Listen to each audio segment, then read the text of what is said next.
السلام علیکم ورحمۃ اللہ وبرکاتہ۔ میں توقیر رضا خان بریلی شریف سے آج کل اجمیر شریف اور وہاں کے خدام حضرات کے سلسلے میں خاص طور سے یوٹیوب پر اور واٹس ایپ پر میں ایک عجیب قسم کی بحث و مباحثے دیکھ رہا ہوں، سن رہا ہوں اور اس سے بے حد بیزار ہوں، بہت تکلیف ہو رہی ہے۔ اور غریب نواز سے عقیدت رکھنے والے تمام سنیوں کو ان چیزوں سے تکلیف ہو رہی ہے۔ میں اس سلسلے میں اس طرح کہنا چاہتا ہوں کہ ہندوستان کا ہر مسلمان، وہ چاہے کسی فرقے سے تعلق رکھتا ہو، کسی طبقے سے تعلق رکھتا ہو، وہ اگر مسلمان ہے تو یہ غریب نواز کا احسان ہے کہ غریب نواز کہاں سے چل کر کہاں آئے اور کن لوگوں کو کس طرح سے ایمان کی دولت سے نوازا۔ اور غریب نواز نے جن لوگوں کو مسلمان بنایا،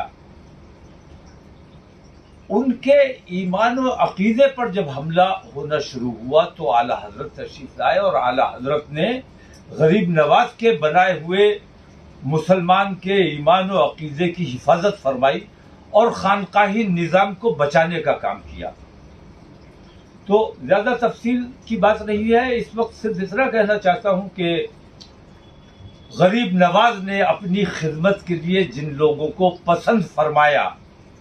اپنی خدمت کے لیے جن لوگوں کو مامور کیا، وہ خاندان در خاندان، پشت در پشت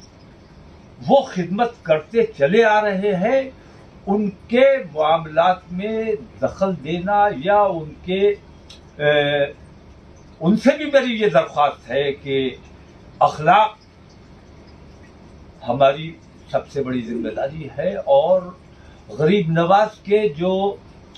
عقیدت مند، جو چاہنے والے، جو دیوانے وہاں حاضری کے لیے آتے ہیں،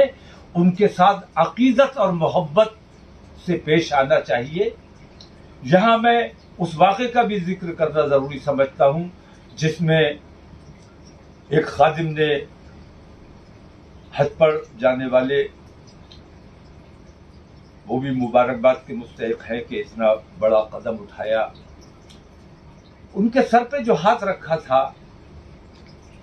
اس ہاتھ کو جھٹکنا نہیں چاہیے تھا۔ یہ تو بڑے کرم کی بات ہے کہ ہندوستان کے بادشاہ کی بارگاہ میں حاضری ہو اور وہاں کا خادم، وہاں کا مقرب سر پہ ہاتھ رکھے یا پیر پہ ہاتھ رکھ کے دعا کر دے، تو اس سے بڑے فخر کی کیا بات ہو سکتی ہے؟ یہ تو بڑا کرم ہے، غریب نواز کا کرم ہے۔ تو خاص طور سے میں ان علماء سے جو ان خدام کی سیادت پر سوال اٹھا رہے ہیں، یا سید زادگان، ہمیں تو اعلیٰ حضرت نے سیدوں کا احترام سکھایا ہے، کر کے دکھایا ہے، اور یہاں تک حکم ہے کہ سید سے جب تک کفر سرزد نہ ہو جائے تب تک سید کا احترام کرنا چاہیے۔ تو اس قسم کی جو بحث چل رہی ہے یہ قطعی غیر مناسب ہے، اسے فوری طور پر بند کیا جانا چاہیے، اور یہ قطعی نامناسب ہے۔ دو خانقاہوں کو، دو بڑی خانقاہوں کو لڑانے کی جو کوشش کی جا رہی ہے، یہ میں سمجھتا ہوں یہ فطرہ ہے، اس فطرے سے اپنے آپ کو روکنا چاہیے، کیونکہ ہم فطرے کو پسند نہیں کرتے، ہم خانقاہوں کو جوڑنا چاہتے ہیں، خانقاہوں کو میں لڑائی اور فساد کرنا نہیں چاہتے۔ اعلیٰ حضرت نے ہمیشہ اتحاد و اتفاق کا پیغام دیا ہے۔ ہو سکتا ہے خدام حضرات کی بھی بہت بڑی تعداد ہے، بہت بڑا خاندان ہے، ہو سکتا ہے کہ کچھ غیر ذمہ دار ان میں بھی ہوں، ہم میں بھی ہیں، لیکن سب سے بڑی بات یہ ہے کہ غریب نواز نے انہیں اپنی خدمت پر معمور کیا ہے. ہمیں ان خدام حضرات کا احترام کرنا چاہیے، ان کے لیے بدگوئی اور بد کلامی سے پرہیز کرنا چاہیے، اور سید کا احترام جو اعلیٰ حضرت نے سکھایا ہے، اعلیٰ حضرت کی تعلیمات پر اگر عمل کرو گے تو یہ سمجھ لو کہ وہ تمام لوگ جو